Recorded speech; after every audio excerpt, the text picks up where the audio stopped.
Hello प्यारे students, welcome to my channel homework class Roli madam में।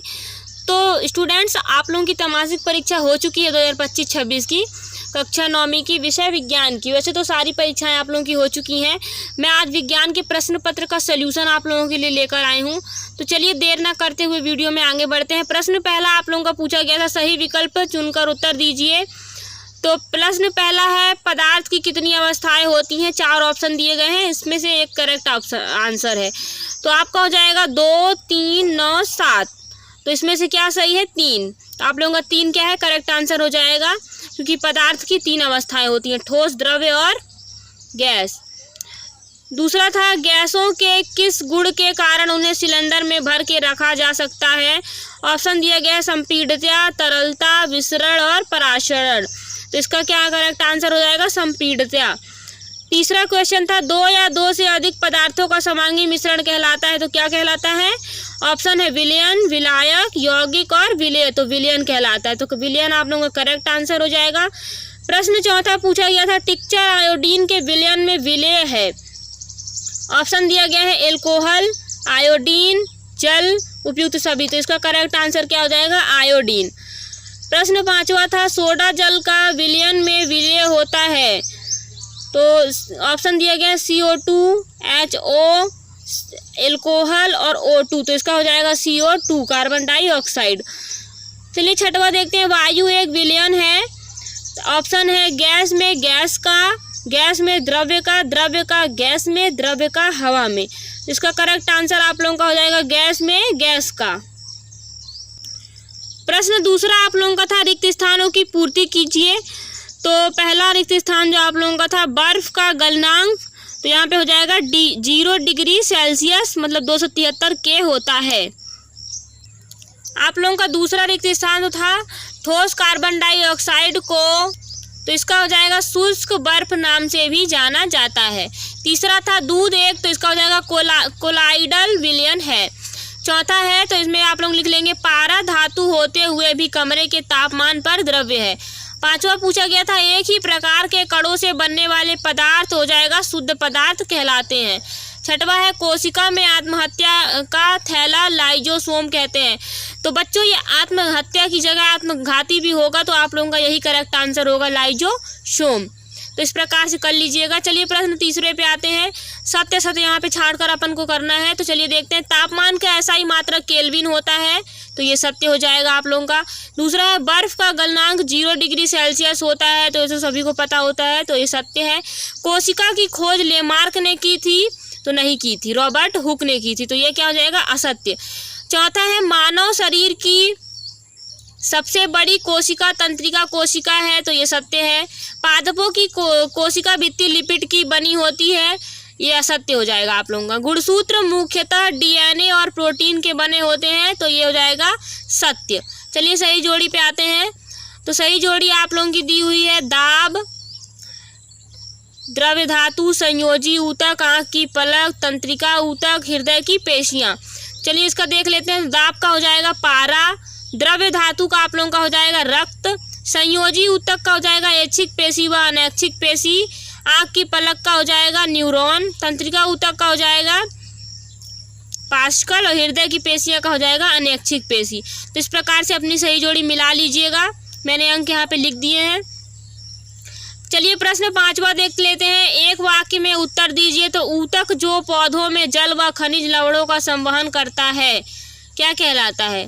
तो ये आप लोगों का करेक्ट आंसर हो जाएगा। इस प्रकार से लिख लीजिएगा। चलिए प्रश्न दूसरा देख लेते हैं। मस्तिष्क में स्थित ऊतक का नाम लिखिए। तो एक वाक्य में उत्तर देना था, तो ये आप लोग आंसर लिख लीजिएगा। तीसरा है, प्रति इकाई समय में चली गई दूरी को क्या कहते हैं? तो ये प्रति इकाई समय में चली गई दूरी को क्या कहते हैं लिखा है। आप लोग अच्छे से लिखिएगा, कुछ भी भूलिएगा नहीं। चौथा देख लेते हैं, वेग का ऐसा ही मात्रक। तो वेग का इस मात्रक ये होता है, आप लिख लीजिएगा। पांचवा है, गाड़ी में लगा ओडोमीटर क्या दर्शाता है?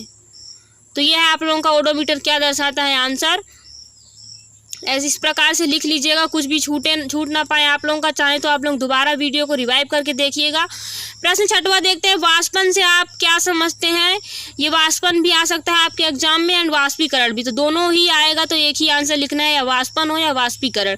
तो वाष्पीकरण से आप क्या समझते हैं, तो ये आप लोगों का करेक्ट आंसर है, लिख लीजिएगा 2 नंबर के हिसाब से।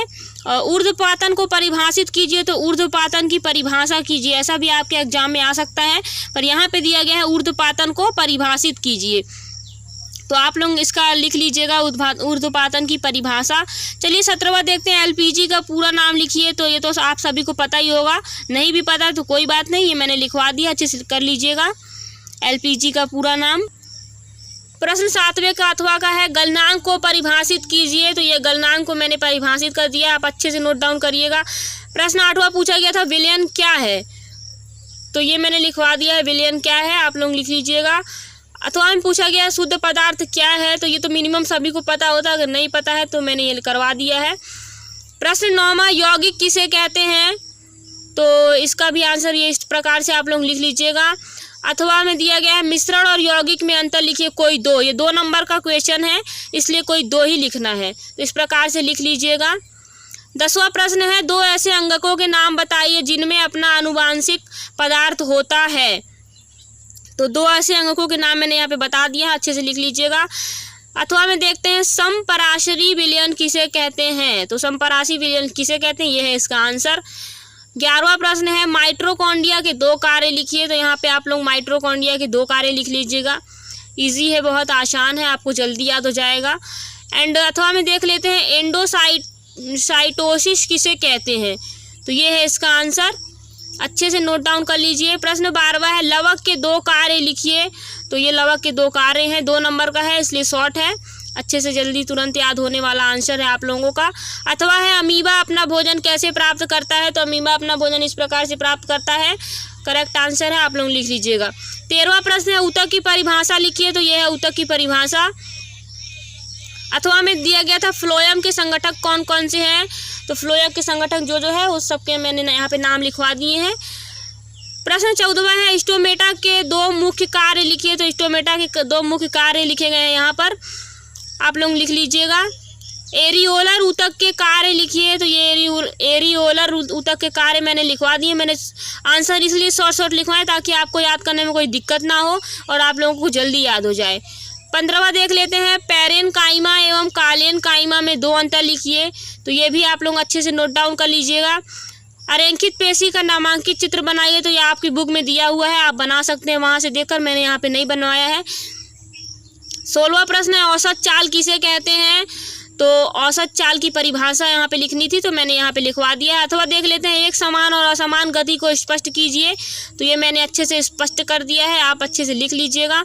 प्रश्न 17वां है, एक समान वृत्तीय गति किसे कहते हैं। तो एक समान वृत्तीय गति, इस प्रकार से आपका इसका आंसर हो जाएगा। और अथवा में दिया गया था, मंदन किसे कहते हैं। तो ये है आपका आंसर, मंदन किसे कहते हैं का। चलिए प्रश्न 18वां देख लेते हैं, गर्मियों में हमें सूती कपड़े क्यों पहनने चाहिए। मुझे नहीं लगता कि आप लोगों को याद करने की ज़रूरत है, लेकिन अगर नहीं बन रहा है तो कोई बात नहीं, मैंने यहाँ पे लिखवा दिया है। वैसे तो ये सभी से बनना चाहिए क्योंकि नॉर्मल सवाल है ये, तो 3 नंबर के हिसाब से मैंने करवाया है, याद कर लीजिएगा। चलिए अथवा में देखते हैं, गर्मियों में घड़े का जल ठंडा क्यों होता है। तो ये तो आप सभी को पता है, नहीं पता है तो कोई बात नहीं, कोई टेंशन की बात नहीं है, क्योंकि यहाँ पे मैंने इसका आंसर लिखवा दिया है। चलिए प्रश्न 19वां देखते हैं, आपका क्या था, जाइलम एवं फ्लोएम में अंतर। तो मैंने इजीली लिखवाया है, सरल सी भाषा है, आपको जल्दी याद हो जाएगी। 3 नंबर के हिसाब से इतना बहुत होता है, ज़्यादा आप लोगों को टेंशन पालने की ज़रूरत नहीं है, इतना ही लिख लीजिएगा, बहुत है। हृदय पेशी के 3 लक्षण बताइए। तो ये मैंने हृदय पेशी के 3 लक्षण आप लोगों को बता दिए हैं। चलिए 20वां प्रश्न देखते हैं, त्वरण किसे कहते हैं, इसका सूत्र एवं मात्रक लिखिए। तो ये आप लोगों को याद करने में थोड़ा कठिनाई हो सकती है, पर कोई नहीं, आप लोग कर लीजिएगा, इतना विश्वास है मुझे कि आप लोग कर लेंगे। त्वरण किसे कहते हैं, इसकी परिभाषा छोटी है, बट इसका सूत्र याद करना और मात्रक याद करना आप लोगों को जरूरी होता है, और ये आप लोगों के एग्जाम में जरूर आता है ये क्वेश्चन, त्वरण किसे कहते हैं और इसका सूत्र एवं मात्रक लिखिए। और ये भी आता है, चाल और वेग में अंतर लिखिए। तो पक्का आएगा ही आएगा, 100% आएगा। चाल और वेग में अंतर लिखिए कोई 3, तो मैंने लिख दिए हैं यहाँ पर, फिर अच्छे से कर लीजिएगा। चलिए 21वां प्रश्न देखते हैं, निम्नलिखित तापमानों को केल्विन इकाई में परिवर्तित कीजिए। तो 27 डिग्री सेल्सियस और 373 डिग्री सेल्सियस, 100 डिग्री सेल्सियस और 0 डिग्री सेल्सियस। इसमें से 373 डिग्री सेल्सियस और 100 डिग्री सेल्सियस ये आप लोगों का कंफर्म है कि पेपर में आएगा ही आएगा। तो अच्छे से पढ़ ली, इसको याद कर लीजिएगा। तो इसका आंसर भी मैंने इस प्रकार से लिखवाया है, लिख लीजिएगा। 22वां प्रश्न देखते हैं, पादप कोशिका या जंतु कोशिका का स्पष्ट नामांकित चित्र बनाइए।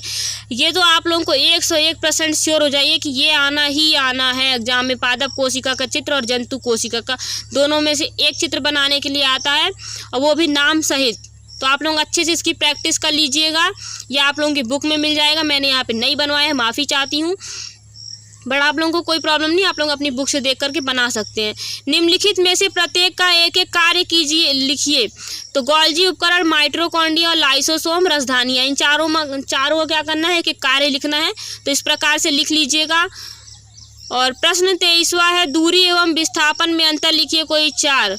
तो दूरी और विस्थापन में मैंने अंतर लिखवा दिया है, कोई 4 कर लीजिएगा। अथवा देखते हैं, एक वस्तु 16 मीटर की दूरी 4 सेकंड में तय करती है तथा पुनः 16 मीटर की दूरी 2 सेकंड में तय करती है, वस्तु की औसत चाल क्या होगी। तो इसका इस प्रकार से आंसर लीजिएगा। इस प्रकार के क्वेश्चन भी आपके एग्जाम में ज़रूर आते हैं।